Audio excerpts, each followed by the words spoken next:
Okay, what is paper lead? In 10 minutes, basically.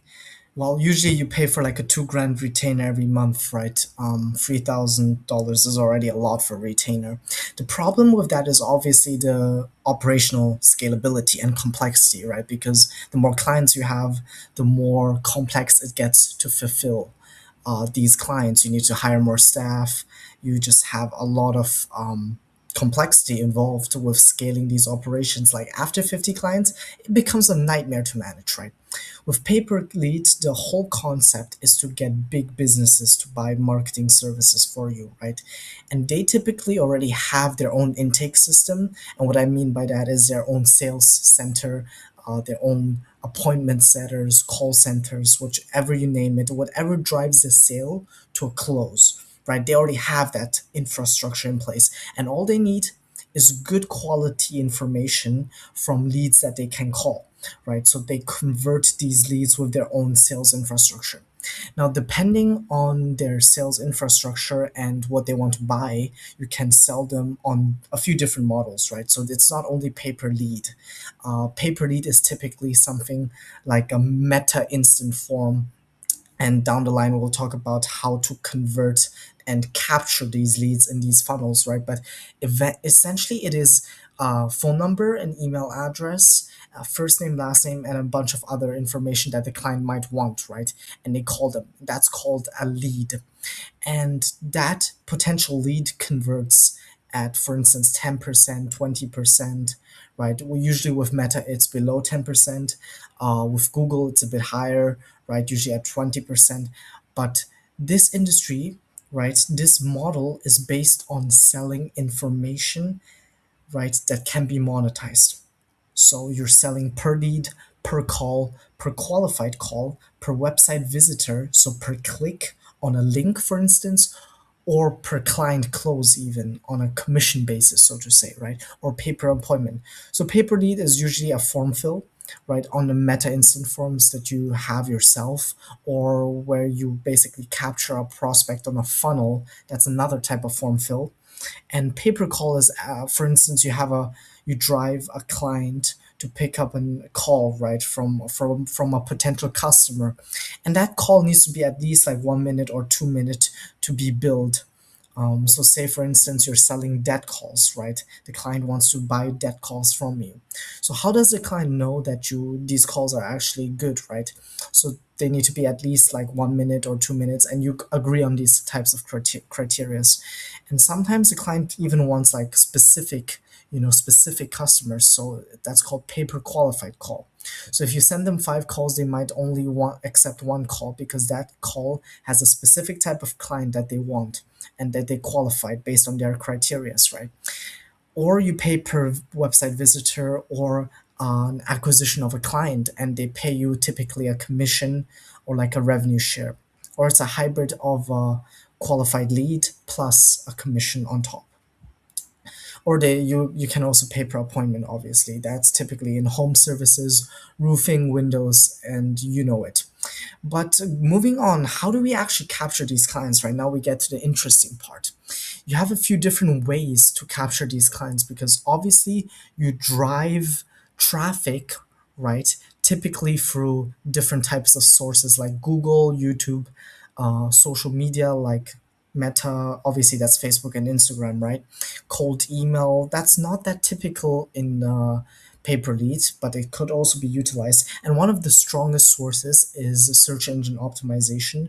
So people who actually look at comparison sites, right? Like Best Money, Nerd Wallet. These are like huge comparison sites that basically rank different financial institutions, because people trust these entities, right? The leads that come from these comparison sites, the information that they have is very valuable, because these clients are typically more likely to convert because they're already doing active research and comparing companies, right?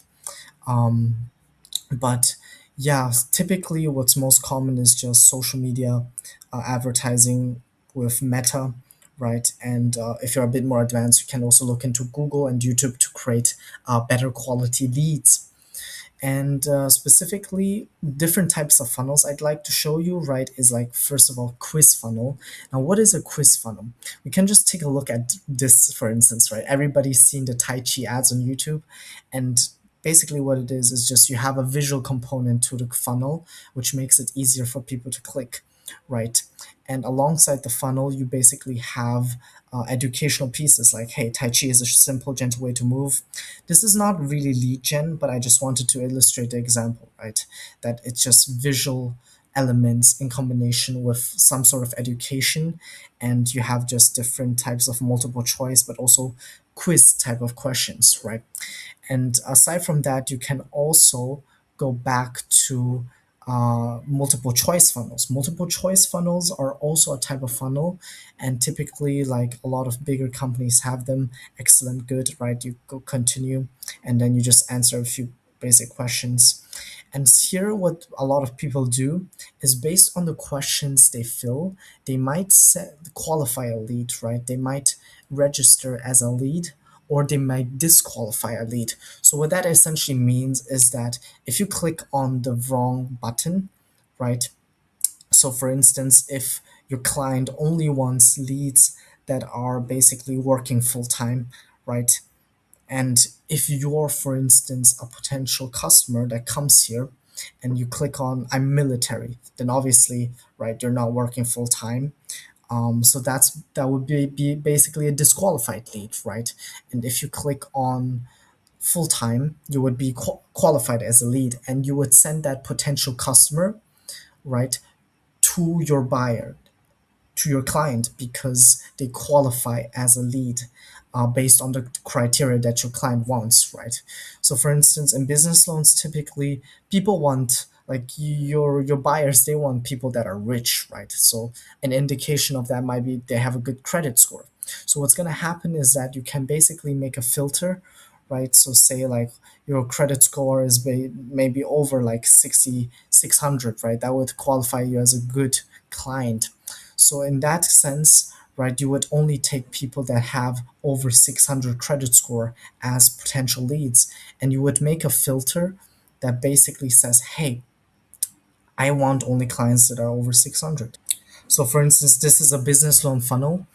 They first ask you about how long your business has been in, and then what type of business, how much do you need, right? What type of funding are you seeking for? What's your annual revenue, right? So here you basically put in all the information. And now here's the question with the credit score, right? For instance, if your client doesn't take people that like have poor credit score, like free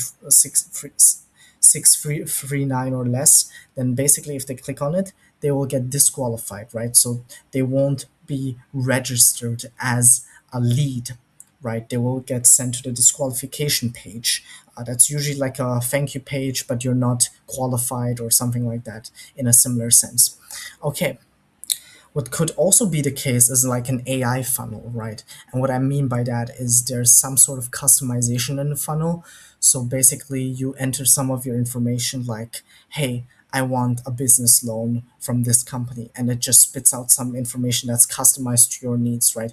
Hey, based on what you've put it in, right? You want this type of credit score, this type of loan amount, right? And you have this type of uh, company structure. This is what you would be looking at in terms of payment structure, how much you would need to pay to this company in weekly interest, right, for your business loan. So that would be kind of an AI funnel. I don't have an example for that currently, but with it could be built out with Lovable or Replit these days. And a call funnel is basically something where you can directly see on the last page it's made for the viewer to take like action, for instance, call. Right, so here's an example. An attorney can start working on your case today, or click to call now. So they really want you to call because they get paid on a qualified call. Typically on these funnels, there are also an upsell or downsell, right? For instance, here they're saying like, hey, thank you for your submission, right? So this is the thank you page. This is where they already qualified them as a lead, but then they upsell them, right? Are you actually seeking medical treatments for your injuries? So the context on this funnel is like, people who've been in car accidents, right? So there's a lot of advertising going on because it's a lucrative industry, which is called the motor vehicle accident industry, right? So these lawyers are buying customer opportunities or leads, and they can go anywhere from $100 to $400, which is kind of crazy. But what happens here is that you were just qualified as a potential client that the lawyer could get, right? And here they ask you for additional medical treatment. So if you click on yes, I need treatment, they will try to sell you something else like telemedicine or therapy, right? So you can really stack these offers in a way that you see fit to monetize your leads in the most smart and effective way possible, right? So in one funnel, you cannot just send it to one buyer, you can send it to like different buyers, right? Anything to juice out as much money from a potential client as possible. Another type of a specific upsell would be basically to have a click list on a thank you page. This is just a way to get some extra juice and money out of your clients, right? Because, for instance, hey, you do not qualify to be a client because you're just like the client, you have some criteria that the client doesn't want, right? For instance, in business loans, you have a poor credit score, so you're kind of poor, and the client doesn't want you, so you go to this thank you page. Unfortunately, hey, thank you, but you're not qualified. But an additional way to qualify, to juice out money from these unqualified leads would be, for instance, to basically have a click list, right, of these like super general offers, car warranty, like credit, debt help. And once basically you click on them, right, and for instance, out of like 100 people, one clicks on them, you would be going to a different page. And on that page is where you can basically have some different offers. Now it's showing me some weird stuff because I'm based out in Vietnam, right? But here, basically, it's an additional way to monetize unqualified leads when they basically click on a different website, right? And you get paid per click or paid per lead form fill where they fill in their information. So those are the types of funnels that we're seeing, right, in lead gen typically. And what you want to do to fulfill, right, obviously is good media buying on YouTube, Google, social media, Meta, cold email. SEO comparison sites take a bit longer, right? Typically after 3 months, you can see some leads incoming. But obviously you build infrastructure, right?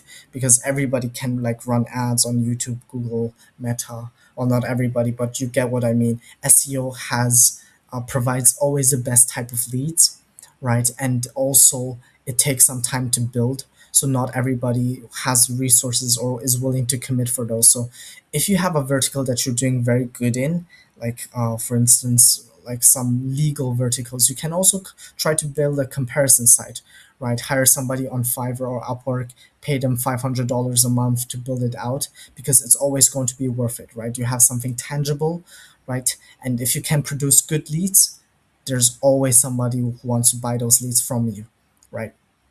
And throughout this lead generation model, the paper lead model, what is really important is to also have the technical setup correctly, right? So I myself, I'm like really bad at all this like API integration. So I just pay somebody on Upwork, Fiverr, like $100 per installation of a pixel, right? Because the pixel, essentially what it does, right, on YouTube, Meta, and Google is it collects information on the qualified leads and it sends back to the platform and the algorithm to send you more of these leads, right? So it's extremely, extremely important, and you want to have an expert to set it up correctly. Usually on Meta, there's like a conversion API, so you basically need to do some light coding, right? I don't know how to do it, so I just pay somebody to do it. I've tried it on my own, but yeah, it's pretty important. So funnel builder, what I usually do is like I go with Lander Lab. Hayflow is another good one. You can check both of them out because here essentially what happens is like it's essential to have a funnel builder that you can basically track drop off rates with and conversion with because you want to see how you can always improve your funnels, right? On which steps, right? Which questions you ask makes customers like leave, for instance. That's the drop off rate, right? So from like one step to another step 5% of customers leave, or like 50% of customers leave, then you know something is wrong. I need to fix somebody on that step of the funnel, right? And A/B testing, how can I compare two funnels, run two funnels at the same time, and just pick whichever one converts at a higher percentage, right? So all of this is pretty important. Lander Lab, Hayflow is pretty good, because these are the ones that have basically all the features you need in lead gen, all the integrations. They have excellent support, and you can. It's also pretty price worthy, right? It's like pretty good pricing as well. So in terms of lead distribution, you only need to concern yourself with this after you get a few buyers, right? But typically, you want to use LeadBite and Lead Prosper to send uh, leads to multiple buyers with one funnel. And there's also something that's called like API bidding, right? So that's where you set a specific level of pricing, and your buyer also sets a specific level of pricing, and it just automatically bids on that pricing. Sometimes it rejects it if the prices are acceptable, right? Sometimes it rejects it if the pricing is unacceptable. And then you have different criteria that the client wants, and you send those criteria over, right? And it automatically rejects or accepts it based on what the client wants in terms of pricing and criteria. And that's where like the complexity comes in lead gen, because you can have multiple buyers, right? One funnel, different type of distribution, and you can send like different type of leads to different type of buyers, but they're all generated from one single funnel, and it kind of becomes a mind fuck at some point. But that's the beauty of it, right? That's why it is essentially pretty much very scalable, right? Because imagine monetizing one funnel to such an extent that you can have thousands and thousands of dollars of leads coming through it every single day, right? Just through one funnel, and one good ad, which is kind of crazy to think about, because like in retainer model, you probably need like 50 different good ads, right? You need media buyers, you need different types of funnels, right? For different types of, or like one funnel that you basically template and send out to all your customers. But the complexity with lead gen is just like so much better, because you just have like one thing, and you're just trying to improve that one thing always, right? And what you want to do to track these return on investments, right, is you want to have a disposition sheet, typically on Google Sheet, where you can kind of track in which process like these leads are they like converted, are they in the process of converting, why are these leads like good, or why might they be bad, you know. And here you can set it up in a way that you also like see where good leads are coming from which ad, right? And kind of determine, are you making your clients results, and is the lead quality like good, right? So this is kind of on the fulfillment side, everything that you need to become like a fucking god at lead gen.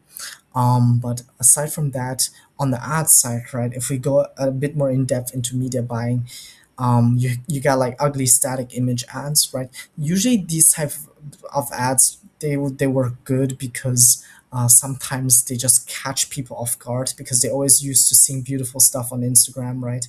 And then you have like an ad that's like so ugly and just says, was paying this amount for health insurance, never used it until I found this thing last week that changed everything, right?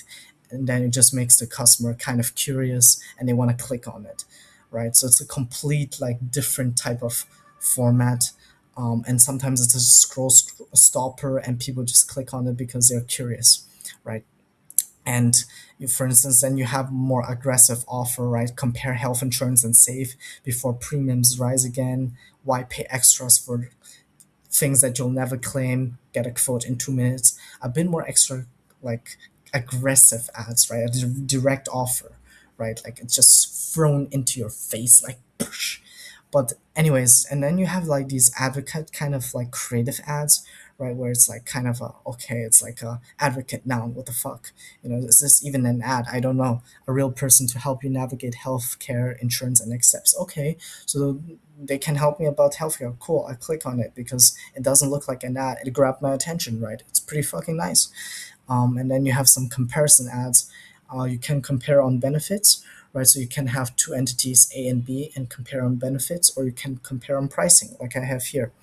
And these types of ads typically they look like ads, but if somebody is really interested in that, they would probably click on it if they're price sensitive and want to get cheaper health insurance, right? And then you got really really beautiful ads, right? These are just like they make the customer like trust you, because if you see that you think, okay, this shit is from a reputable company, right? Even though you probably whipped it up with AI in 5 minutes. But it's just like, oh, okay, this kind of looks beautiful, like a bit artistic. I think I can trust them to some extent, right? Let's click on it. And then other type of ads that you think like are gonna work are basically ads that kind of look like organic videos. So it's just like tips or tricks, right? Different types of hacks that you didn't know, right? And it's just like organic videos, but it's kind of disguised as disguised as an organic video, right? But it's actually an ad, and that those type of pretty much convert as well really well, because for instance on Instagram Reels, sometimes if you scroll down to an ad, right, you won't know it's an ad until like 3 seconds after, where the learn more button pops up, right? So when there's like this learn more button pops up, then you know it's a paid ad because it says paid social, paid advertising, and you have a learn more where you can click on, then you know, okay, this is different from organic, this is a paid ad.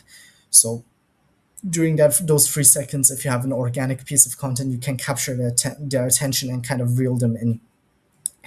And then you got like obviously UGC either with AI or without AI. Typically nowadays you can just I'll make another video on how you make those really realistic, but essentially those are pretty cool as well because they're like humans talking to humans, right? You want to be talking to humans. You don't want to be sold anything. You want like actually actionable advice from another human being, and you want it to be genuine, right? So UGC style of things work really well. I took these examples from ecom, but same principle applies in lead gen.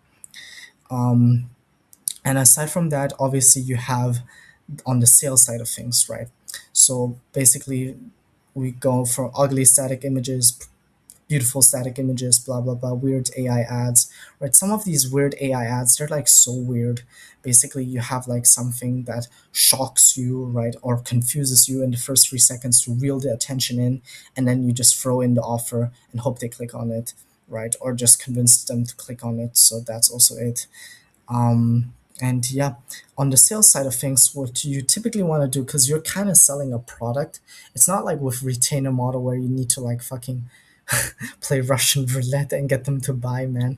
But no, it's basically on retainers you sell like based on emotions, right? You like basically really try to typically push these local business owners with guarantees and emotional selling, right? Proof, a lot of this stuff.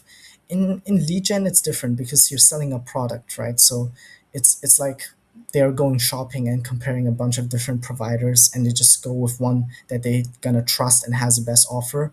So you need to like provide that trust, and how you do it is you show your ads, your funnel, or you have like a pitch deck that's pretty comprehensive and shows that you're professional, you know what you're doing, right? You know the industry slang, right? So for instance, in legal, in personal injury, or like car accident victims, lawyers like that, they typically talk about intake, right? Case acquisition cost. They talk about like conversion rates. They talk about like, for instance, different states, and different states might have different regulations, right? So it's a lot of like in-depth knowledge that you need to research, or like go into one of these paid communities like on Legion and just find out for yourself, right? Because that's how they know they can trust you, because you know in industry knowledge that outsiders wouldn't know, right? Industry knowledge about the cost per lead, about the cost per acquired client, right? These types of knowledges you don't typically know. So you show industry expertise, right? And what you also can do is like throw a bit of marketing knowledge in there, right? Because typically they're buying leads, they have no idea about marketing. So you can impress them with your marketing knowledge about consumer psychology, why these ads work, right? What type of creatives you're targeting to get what type of customer segment that is going to bring your clients benefits, right? Or you kind of in the beginning, it's always good to have a bit of confidence and bullshit a bit on like you're working with this type of company, you're partnering up with this type of big company, right? Just to get started. But what also helps after all is just to show your results on a disposition sheet on your ad account. They talk in numbers, return on investment, right? Conversion rates, right? 10% of clients converted at $10, right? So I have $100 cost per acquired client, right? Is that work? Does that work for you, right? Are you scaling this quarter, this business quarter, right? So just talk business stuff, and they're gonna think that you're basically a reputable company. Have a decent website, have a decent LinkedIn, right? Look professional on your website and LinkedIn, right? Have some different sales assets like videos, um, and yeah, that's basically what you should do. What also helps is basically have this is a bit more like in depth, but like a custom calculator that you can build out on Lovable that shows return on investment, right? Stuff like that also helps. And just find points of differentiation from your competitors. Go onto the ad library and see what are your competitors doing differently than you, right? See their offers. Kind of, you can also email them, pretend to be a client, right? And just see what can I make different from my competitors. Should I add additional perk, maybe like an AI, like a AI receptionist, something like that, or should I lower my prices, have some reasonable refund criteria, or right, guarantees, not really guarantees, but you can always, typically what you do in pay per lead is you offer them refunds, or not refund but like credits, right? So for instance, if one lead was like bad, you're always going to have bad leads. It's unavoidable, right? So what you typically can say, hey, I'm going to replace that lead for you, so I'm going to send you another customer opportunity or another lead, right? All right, so basically that was all for today. That was not 10 minutes, but I hope still brought you some insights into the industry. And just like text me on Instagram or something, and I'll just respond because I love talking.